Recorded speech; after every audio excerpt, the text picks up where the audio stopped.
Okay guys, isa na muli mapagpalang umaga, tanghali, gabi po sa inyo lahat. Sana po ang lahat ay nasa mabuting kalagayan at ligtas po sa anumang kapahamakan. Saan man po kayo dako ng mundo naroroon. Ako po muli, ang inyong lingkod, Maestro 21 TV. At sa ating video ngayong araw na ito mga kalingap ay tayo muli po ay magbibigay ng ating panibagong reaksyon. Tayo muli po ay magbibigay ng ating panibagong opinion, kuro-kuro at komento. At tungkol nga po dito sa isang komento, so nakatawag pansin po sa akin mga kalingap ang isang komento po na nambabas, nanlalait po. Itong aling ito na tiguwang na rin nakapareho ko ay walang habas na nanlait po kay sa isa po sa ating mga kalingap angel na itong si Krista o si CJ ng Mi Chris, okay? So itong tanda na pong itong mga kalingap ay para bagang nakalimot na po ng kagandahang asal. Nakalimutan po niyang magsilbing modelo, magsilbing huwaran para sa ating mga kabataan, huwaran po sa pag-aasta ng maganda, lalo na po dito po sa social media.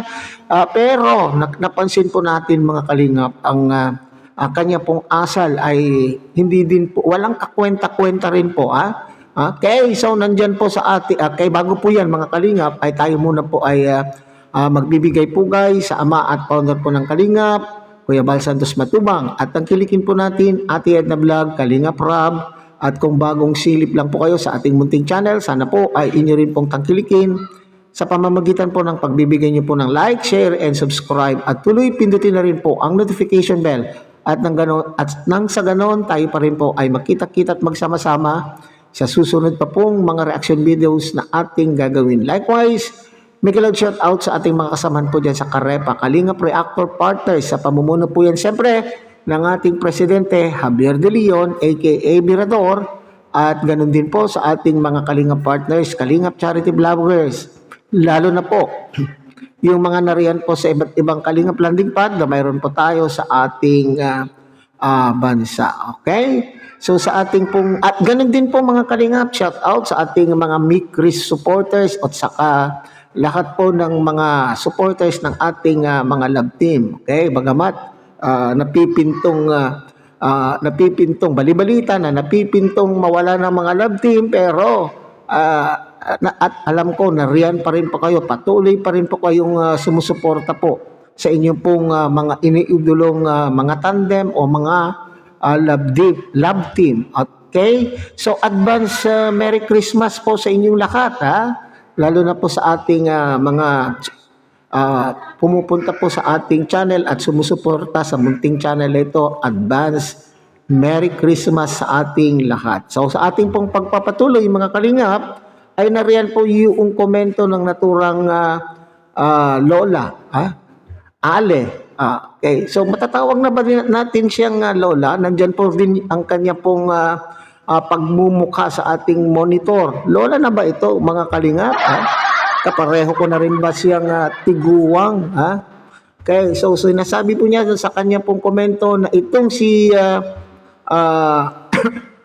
itong daw si Krista ay feeling maganda daw ang boses.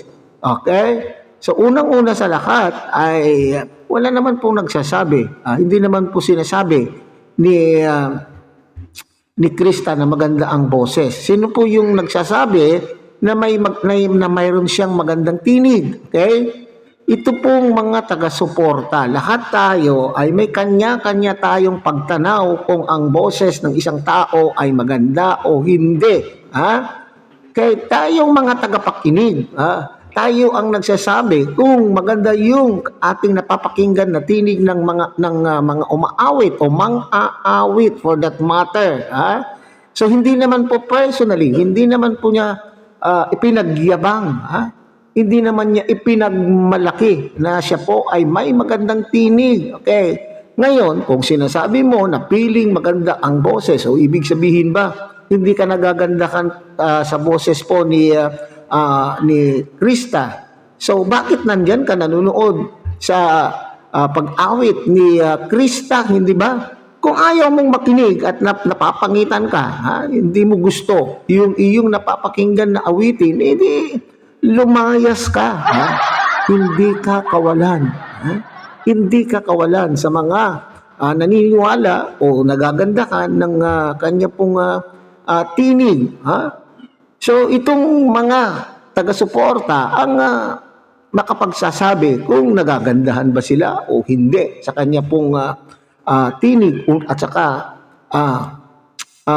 alam po naman natin professionally ay hindi naman po talaga professional singer itong si Krista. Okay?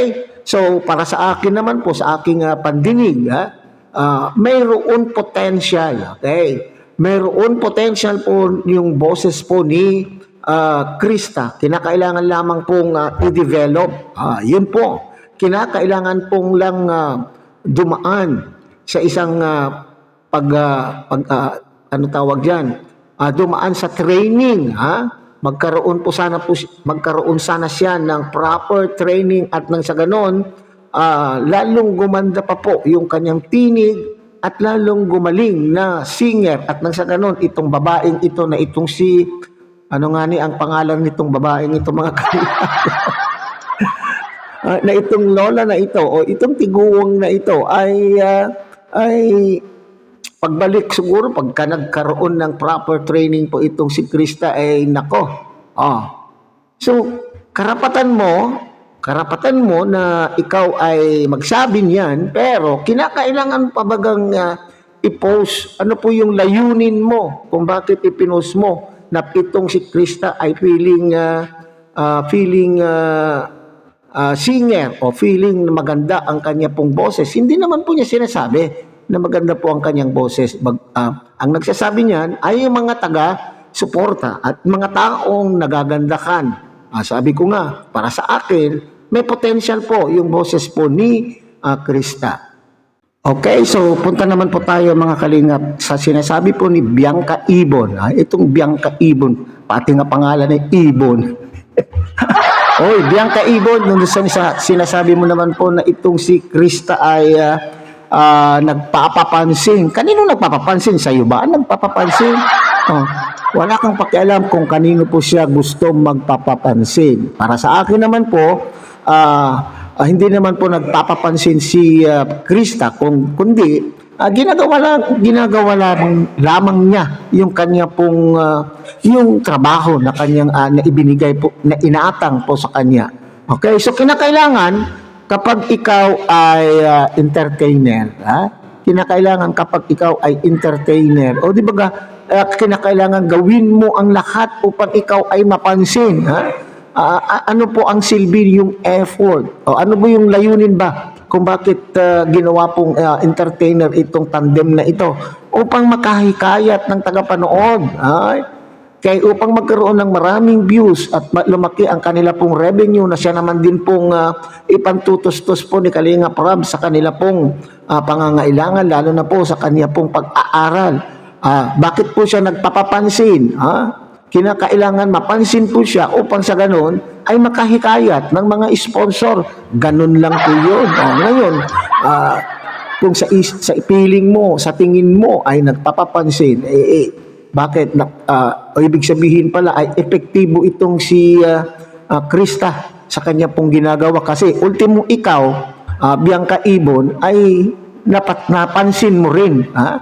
Ultimong ikaw ay napansin mo rin. Ito, isa ka rin pong una, sabi ko nga kanina, ay matandang supposedly ay ikaw ang mag-set ng example upang tularan ng nakababata sa iyo.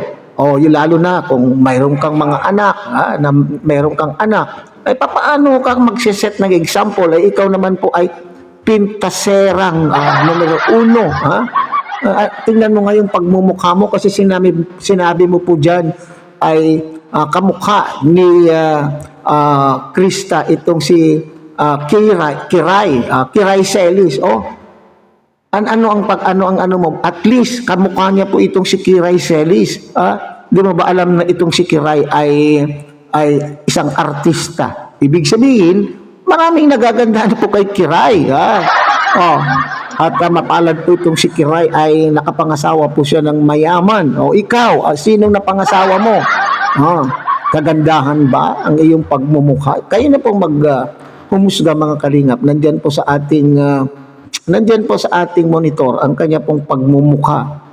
Anong masama kung kamukha po ni Krista po itong si Kiray? Maganda kaya para sa akin, nagagandahan ako kay Kiray. Kaya nga siya ay kinuhang artista dahil sa kanya pong taglay, sa kanya pong angkin na talento at kagandahan. At sabi ko nga ay nakapangasawa, maswerte siya, nakapangasawa po siya ng gwapo na, mayaman pa. So mamatay ka na lamang sa inggit. Bianca Ibon, imbes na ikaw ang nagsisilbing huwaran ng inyong mga anak o mga kabataan na nagso-social media, ay ikaw pa ang nangunguna sa edad mong yan. Ikaw pa po ang nangunguna. Okay?